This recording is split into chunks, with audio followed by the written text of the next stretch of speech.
There were an estimated 22.4 million people living with HIV in Africa in 2008.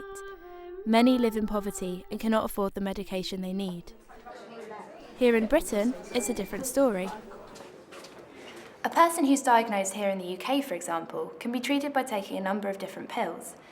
According to the most recent data, if someone is diagnosed in their 30s, they could live well into their 70s, if given the proper medication from the NHS. However, the HIV virus is different from other illnesses. It's not just the physical damage a sufferer must endure, but also prejudice and stigma from other people as well. This is not about dying from HIV. This is about living with it. So what exactly is HIV? HIV stands for Human Immunodeficiency Virus. It's a virus that attacks the immune system. Our bodies contain CD4 cells. These protect our healthy cells by destroying damaged or foreign cells our body doesn't recognise. This is how we fight off illness and disease. The HIV virus attaches itself to these CD4 cells, infecting them to become more viral cells. The body's only way of defending itself is to send in more CD4 cells, which are also converted to viral cells. When the body can no longer produce CD4 cells to defend itself, a person can die from such conventional conditions as pneumonia or common bacterial infections. This stage of the illness is known as AIDS. This stage can occur within 10 years after the initial infection. However, if a person receives treatment, they could live a relatively normal social and working life for decades, but this is rarely the case.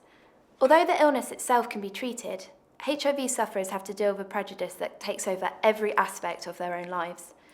I spoke to Richard Irvin to try and understand a bit more about the challenges people face when first diagnosed.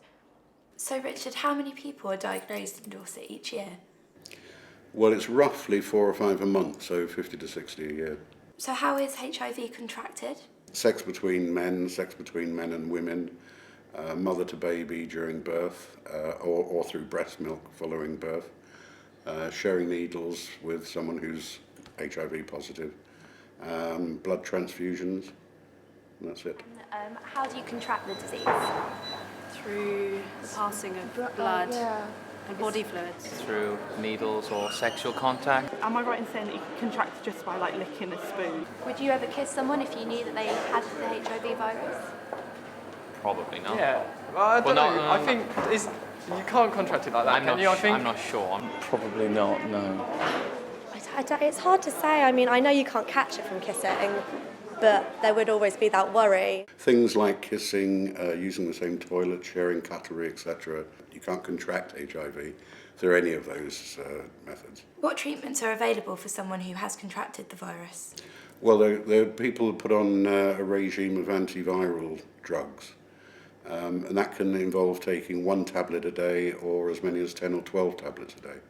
I think that we're still clinging on to the idea that it's hugely contagious, but also the fact that it's terminal as well. We're not that well educated in it. We don't really know the ins and outs. You associate HIV with death, don't you? So you always, like on the news, for instance, you always hear, oh, HIV outspread, so many people have killed, like so many people have died from the illness, whereas you don't hear about, the people who do have HIV and survive. The majority of people who contract HIV these days can live a virtually normal life.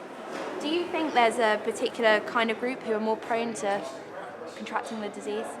Well, I mean, I think definitely in the 80s it was the whole sort of homosexual scene, and we were worried about that. I don't know now if there is still that stigma attached. Maybe people who are into drugs could be more likely to get it if you're sharing needles, but on the whole I think it can be an unlucky thing. Obviously not in this country, but in less developed countries they might get them a bit more due to not having contraception and stuff there. Well, given the crossover of HIV into the heterosexual community, and I think last year it was 58% of new diagnoses in the UK were in the heterosexual community, and 34% of those were women. There is now no automatic high-risk group. So there's the automatic stigma of the assumption that someone has done something terribly wrong virtually to bring it on themselves, which is absurd. How can these stigmas be challenged? Anything that is going to put information out there so that the average member of the public can have an understanding of HIV. The truth is, anyone who doesn't practice safe sex is at risk from HIV, along with an array of other STIs. This game has been designed to demonstrate how easily the HIV virus can be spread through unprotected sex. It doesn't matter if you're a doctor, a teacher, a lawyer, or a student, no matter who you are, if you have unprotected sex, you're at risk. So this is how the game works.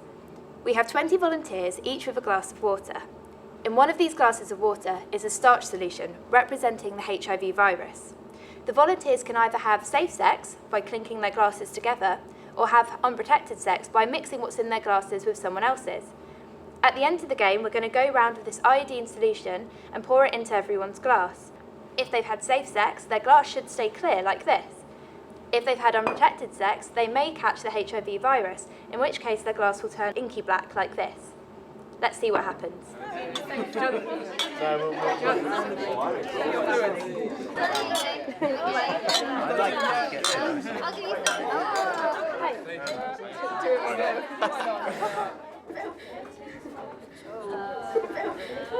Oh, it's good. Don't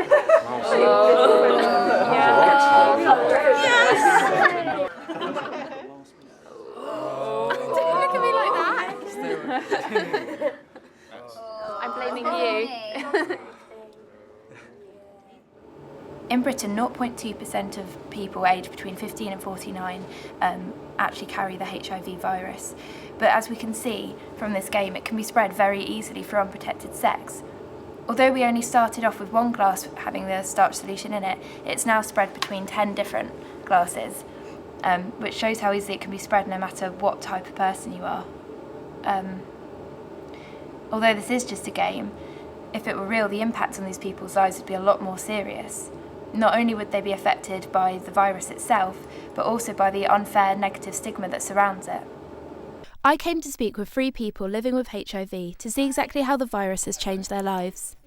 My name's John Owen. I'm primarily a service user for Body Positive Dorset. It's quite interesting that I've just come up to a year, really. So I think back now to where I was last October. I'm in a completely different place, emotionally, physically, professionally, everything, really. Despite my knowing people with HIV and thinking that I was somebody that's fairly clued up, I still found it very difficult that first day in particular, certainly that first week, to put my toothbrush in the same cup holder as my godson that I was staying with at the time. He was only sort of 5. Obviously very protective of him. And I know full well that there's absolutely no risk whatsoever, but I still found that very difficult. So you have to kind of establish a new relationship with your own body. It changed my life totally. I mean, it's getting better now. I did used to work. I don't work anymore. I now have an anxiety disorder, which I didn't have before. I also have an eating disorder, which I didn't have before. I think with the eating disorder, it's more of a case of having control of something. I'd kind of lost control of what was happening in my life, and that was the only thing I had control over, so I stopped eating. Why do you think HIV has such negative connotations? I think that it's out of date. I think it's more to do with what happened in the 80s. I can just about remember the ad campaigns that went out. I'd been about 6 or 7, where there were tombstones used in the ad campaign. So it created a very clear anchor in people's minds that HIV will lead on to AIDS, which will then lead to an inevitable death. These days, that's not the case. A lot of people with HIV never ever progress on to get AIDS, and a lot of people with HIV will die of old age and will not die of an HIV-related illness.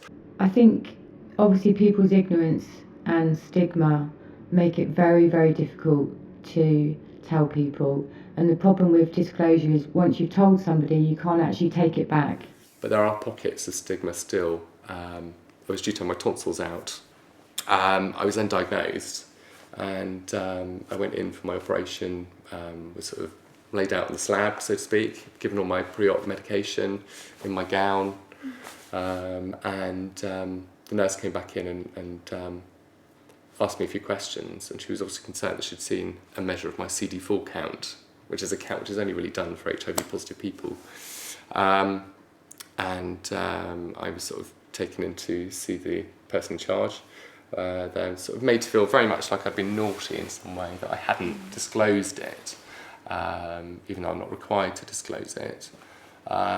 and they pretty unceremoniously told me that I wouldn't be able to have the operation. I was pretty much thrown out of the hospital. So that was quite a hard thing to go through. That was 9 days after my diagnosis. I'd like to think that if people were educated more, especially young people today, you know, it's kind of, you hear people, when you hear like on buses and stuff, and you hear people talking and they're sort of cracking jokes about chlamydia and syphilis and stuff like that. You know, that's not, there's a whole bigger picture, you know. I mean, HIV changes your life.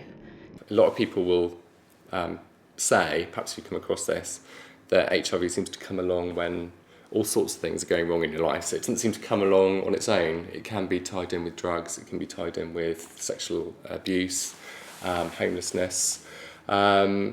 So very often you'll find that people are already in a bit of a state when it happens, and it can often be either the straw that breaks the camel's back and you go down, or it can be a kind of watershed moment where it's a bit of a shock and then you get the help, and then it can often be a bit of a driver into getting your life where you want it to be.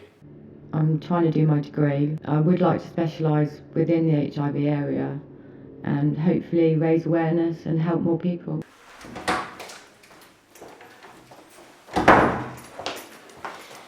Okay, it's been a really positive experience coming to the centre.